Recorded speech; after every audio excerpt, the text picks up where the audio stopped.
Okay, let's dive in. Picture this. Two fathers, both work really hard, earn good money. Yes, similar starting points in terms of effort, income. Exactly. But financially, Mhm. worlds apart. One struggles his whole life, leaves behind debt. While the other becomes, one of the wealthiest men in Hawaii, leaving millions. It's such a stark contrast, right? And that tension, that difference from a similar place, that's really what kicks off our deep dive today. And what's really interesting, both men, the so-called poor dad and rich dad in the story, they both really believed in education. But like you said, they had totally different ideas about what kind of education mattered most, especially about money. Which is the core of Robert Kiyosaki's book, Rich Dad, Poor Dad. That's the one. It really pushes back against a lot of the standard money advice many of us heard growing up. Yeah, it does. So our mission today is simple. We want to boil down the absolute key lessons, the core message of this book, especially for you if you're busy. You want the good stuff without reading the whole thing. We're looking at what Kiyosaki says the rich teach their kids about money that, well, others often don't. And Kiyosaki had this unique viewpoint, learning from his own dad, highly educated, the poor dad. And his best friend's father, the rich dad, both successful professionally, but just polar opposites on finance. Right, and that difference is everything. One of the first big points the book hits is traditional education. Kiyosaki basically says schools teach us how to be good employees. Scholastic skills, professional skills. But not financial skills. Yeah. They don't teach you about money itself. And that, the book argues, is why you see super smart people, doctors, lawyers, people with high salaries, still struggling financially. They make good money, but they haven't learned how to, keep it or make it grow. Exactly. It's a massive blind spot. Leads to debt, all sorts of issues. Feels like a huge gap in preparing us for, the real world. Yeah. And from that critique of the system, the book turns inward to mindset and language. Oh, yeah, the phrases. He contrasts his poor dad saying, I can't afford it. Which the rich dad apparently forbade. He insisted on asking, okay, how can I afford it? Seems like a small shift, but the impact is huge, right? Totally. I can't afford it, just Bah. stops thought. It's like mental laziness, the rich dad called it. But how can I afford it? That question forces your brain to work, to find solutions. It's like exercising a muscle. One phrase puts you on the couch, the other sends you to the mental gym for finance, builds strength, opens up possibilities. That makes sense. It's about the mental habit it creates. And these different habits led to totally opposing philosophies, didn't they? Oh, absolutely. On everything. Risk, for instance. Poor dad. Play it safe. Rich dad. Learn to manage risk. And the house. Poor dad saw his home as his biggest asset. Rich dad saw it as liability, something taking money out of his pocket each month. Even paying bills. One paid them first thing, the other paid them last. Wild, right. But the core difference was the fundamental instruction. Poor dad, study hard, get a good job, work for money. Rich dad. Study to understand money, learn how to make money work for you. His big line was, I don't work for money, money works for me. That really gets to the idea that money is power, sure. But financial education is even more powerful. Because you can lose money, but if you understand how it works, you can get it back, build wealth. It's not just positive thinking, it's knowing the game. Which flows right into lesson one he learned, working for pennies for his rich dad. The lesson being, the rich don't actually work for money. Right. And this is where he introduces the rat race. Ah, yes, the rat race. Explain that. It's that endless loop, Get up, go to work, earn money, pay bills, maybe you get a raise. But then your spending goes up too. Bigger house, nicer car. And you're just running faster on the same wheel. Yep. Still trapped. The book says it's driven by fear and, desire or greed. Fear of being broke makes you work hard. And then desire for stuff makes you spend what you earn, so you're always reacting emotionally, not thinking clearly about money. You work harder, hoping more money fixes the fear. But it doesn't, it just follows you. Exactly. The rich dad wanted to teach him how to use fear and desire for him, not against him, to avoid being, as he put it, a highly paid slave. Wow. So Kiyosaki argues financial struggle is often self-inflicted, from fear and ignorance. Pretty much. It's about choosing your thoughts and actions, not just reacting. Okay, so that leads to lesson two. Why teach financial literacy? And this is huge. It's not how much you make. It's how much you keep. That's the key. Think lottery winners, right? Or pro athletes going broke. They knew how to get money, but not how to hold on to it. Lack the financial literacy, the foundation to manage it, grow it, make it last. And schools just don't teach this stuff.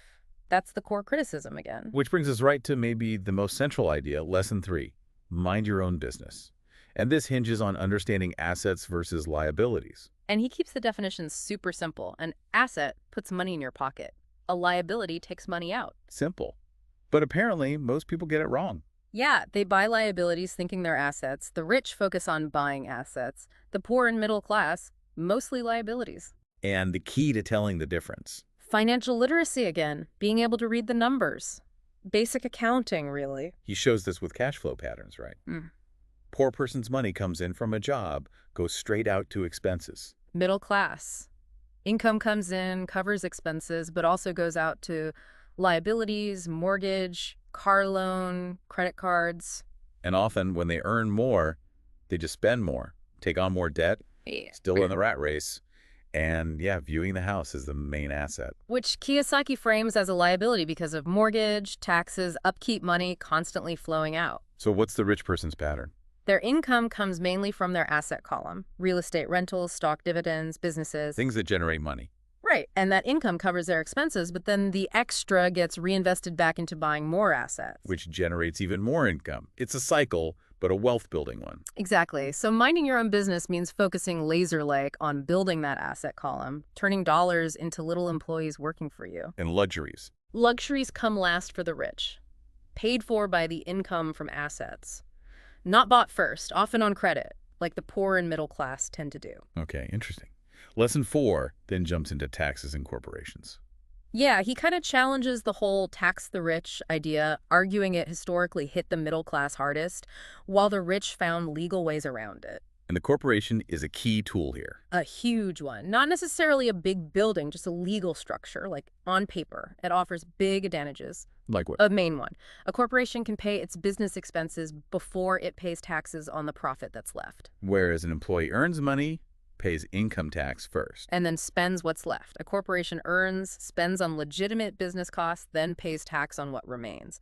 That order makes a massive difference. So it's about understanding legal structures. Absolutely. It ties into his idea of needing different kinds of financial intelligence. Accounting, investing, understanding markets, and law, they all work together. Got it.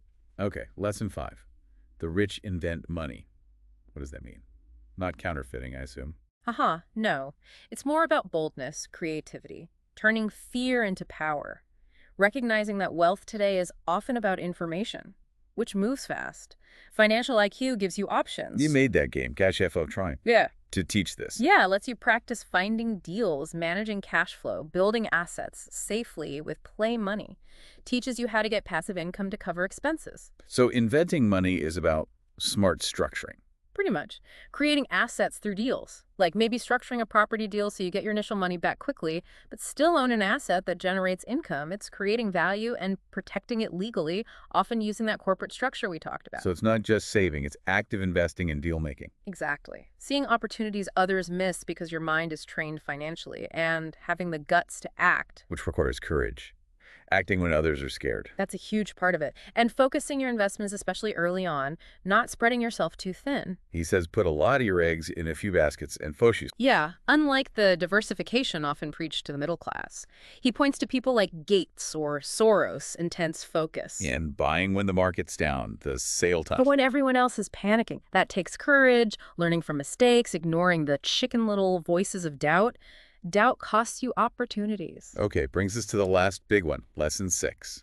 Work to learn, don't just work for money. This hits hard against the good job climb the ladder advice. If you only work for the paycheck, you're capped. He distinguishes between your profession and your business. Right. Your profession earns you money now. Your business is your asset column, which you build, maybe while still working your job initially. So the focus should be on acquiring skills. Yes. The core financial intelligence skills.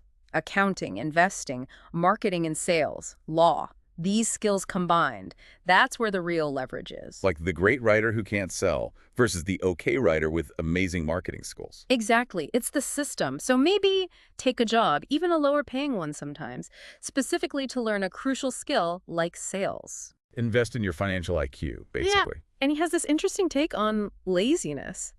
It's not just doing nothing, it's staying busy to avoid learning hard financial truths. a little greed, wanting something better, can push you past that. It's about the system, not just the product. Like McDonald's isn't about the best burger, but the best system.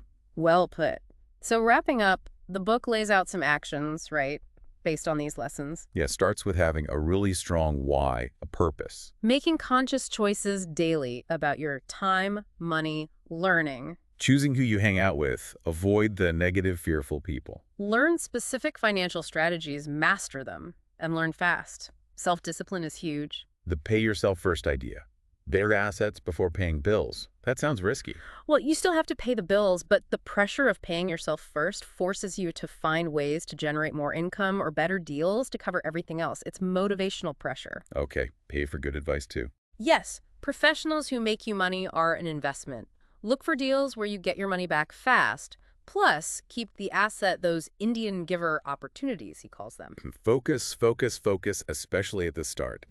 Be courageous. Act when others hesitate. Learn from failures. Ultimately, action beats inaction every time. And the goal is converting that paycheck, the earned income, Into passive income from assets like real estate and portfolio income from stocks, bonds, etc. That's freedom money working for you. So let's recap the core message quickly. It's about challenging schools' limits on finance. Understanding mindset, asking how can I afford it? Getting money to work for you. Knowing assets versus liabilities, building that asset column, minding your own business. Leveraging financial intelligence accounting, investing, markets, law, using legal structures. Being bold, finding opportunities, working to learn key skills. And having the discipline and courage to act consistently. It really boils down to taking control, building that asset column, and continuous learning. So the question for you listening is, after hearing all this, how will you view your next paycheck? Is it just money to pay bills? Or is it fuel, capital, to start building your own asset column, to get money working for you? Something to really think about on your financial path. Definitely. Well, thank you for joining us on this deep dive into the core ideas of Rich Dad, Poor Dad.